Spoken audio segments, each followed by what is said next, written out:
ജിഷനും അബിയും എല്ലാം കൂടെ ഒരു ബെഡിൽ കിടക്കുന്ന അവിടെ ഇങ്ങനെ ഇരിക്കുകയാണ്. നൂറ അവിടെ നിൽക്കുന്നത് രഞ്ജിത്താണ്. അപ്പോഴത്തേക്ക് അനിമോൾ അങ്ങോട്ട് വരുന്നു. അനിമോൾ വന്ന് ജിഷനോട് ഒരു കാര്യം ഇങ്ങനെ സംസാരിക്കാനുണ്ടെന്നപ്പം നൂറ പറയുന്നു ഓവറാക്കണ്ട. അപ്പം അനിമോൾ പറഞ്ഞു ഞാൻ ഓവറാക്കാൻ വന്നതല്ല, ഞാൻ സംസാരിക്കാമെന്ന് പറഞ്ഞപ്പം നൂറ പറയുന്നു ഓവറായിട്ട് സംസാരിക്കണ്ടെന്ന്. ഞാൻ നിന്നോടല്ലല്ലോ സംസാരിക്കാൻ വന്നതെന്ന് പറയുമ്പോൾ പറഞ്ഞു അതാണ് എനിക്ക് നല്ലതെന്ന്. രഞ്ജിത്ത് പറഞ്ഞത് വലിയ രോഗ അപരാധമൊന്നുമല്ല. ജിഷൻ പറയുന്നത് ഇതൊക്കെ ഒരു പാർട്ട് ഓഫ് ഗെയിമാണ്. അനുവിനെ നോക്കിയിട്ട് പറഞ്ഞാൽ ഇവിടെയൊക്കെ വായിന് എന്തൊക്കെ വരുന്നു മറ്റുള്ളവരെ തളർത്താൻ വേണ്ടി എന്ന് ചിരിച്ചുകൊണ്ടാണ് ജിഷൻ പറയുന്നത്. അതൊക്കെ പാർട്ട് ഓഫ് ഗെയിമാണെന്ന് ജിഷൻ പറയുന്നു. നൂറ പറയുന്നുണ്ടല്ലോ. അപ്പോൾ നൂറ എന്ത് വരുന്നു, നിൻ്റെ വായിൽ നിന്നൊക്കെ വരുന്നത് അതൊക്കെ പാർട്ട് ഓഫ് ഗെയിമല്ലേ? അനിമോൾ ഒരാളെ പറ്റി പറയുന്നത് അല്ല, അനിമോള് അത് ഗെയിമല്ലേ? അത് അനിമോൾ പറയുന്നത് അപ്പോൾ പറഞ്ഞു അതത്ര നല്ല കാര്യമൊന്നുമല്ല നൂറ പറയുന്നു. അനിമോൾ പറഞ്ഞു ഇവിടെ ആരാ പറയാത്ത, എല്ലാവരും പറയുന്നു, പക്ഷേ അനിമോൾ പറയുന്നത് മാത്രം പുറത്ത് വരുന്നെന്ന്. പറയുന്നത് മാത്രമാണോ പുറത്ത് പോകുന്നോ ഇല്ലയെന്ന് എനിക്കറിയത്തില്ല, പക്ഷേ എല്ലാവരും പറയുന്നുണ്ട്.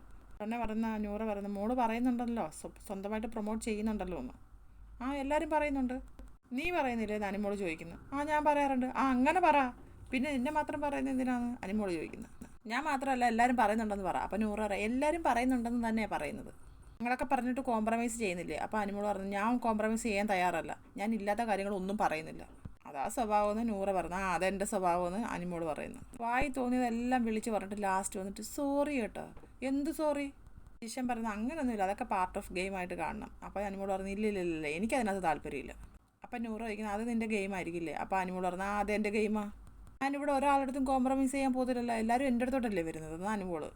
എനിക്കതിൻ്റെ ആവശ്യമില്ല, ഞാൻ അതിൻ്റെ ആരുടെയും അങ്ങോട്ട് പോയി ചൊറിഞ്ഞിട്ടില്ല, എല്ലാവരും എൻ്റെ അടുത്തോട്ട് വന്ന് ചൊറിയാൻ വന്നാൽ ഞാൻ മാന്തി വിടും, അത് തന്നെ എന്ന് അനിമോൾ പറയുന്നു. മുൻഷി പറയുന്ന അനിമോൾ മാന്തിയവരെല്ലാം ഇപ്പോൾ പുറത്ത് ഹോസ്പിറ്റലിലാണെന്ന്.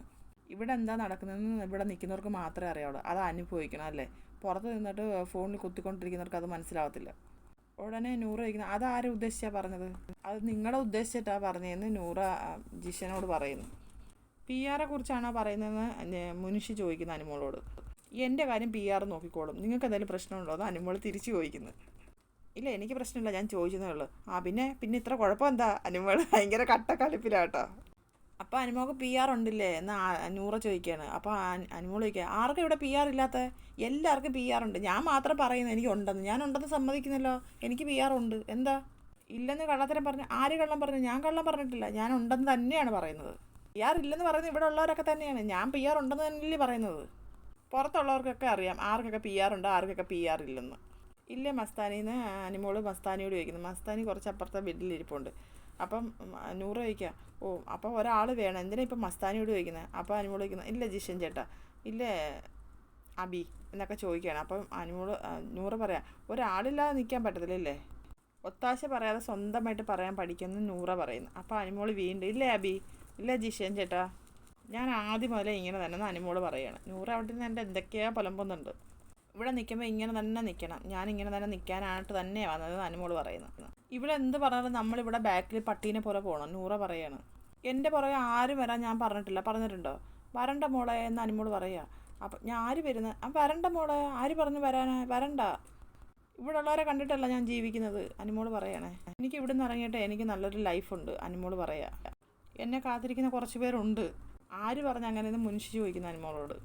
അങ്ങനൊരു വിചാരം വേണ്ടെന്ന് മുൻഷി പറയാണ്. അപ്പോൾ അവരിരുന്ന് ചിരിക്കുന്നു ജിഷൻ. അപ്പം അനിമോൾ പറയാം പിന്നെ എനിക്ക് നല്ലൊരു ലൈഫില്ലേ, ഞാനിവിടെ ഫ്രണ്ട്ഷിപ്പ് ഉണ്ടാക്കാനും കുടുംബം ഉണ്ടാക്കാനും വന്നതല്ല അനിമോൾ പറയുക. നേരത്തെ അത് അറിയില്ലായിരുന്നു എന്ന് നൂറ ചോദിക്കുന്നത്. നേരത്തെ അല്ല, ഇപ്പോഴും ഞാനത് മനസ്സിലാക്കുന്നുണ്ട്. ഇപ്പോൾ എനിക്ക് നല്ല മനസ്സിലായി തനി സ്വഭാവം എന്താണെന്ന്. ഇനി സംസാരിക്കാൻ വരല്ലും, പുറത്തിറങ്ങിയാൽ പോലും ഇനി സംസാരിക്കാൻ എൻ്റെ അടുത്ത് വരല്ലും എന്ന് അനിമോൾ തീർത്ത് പറയുകയാണ് നൂറയോട്.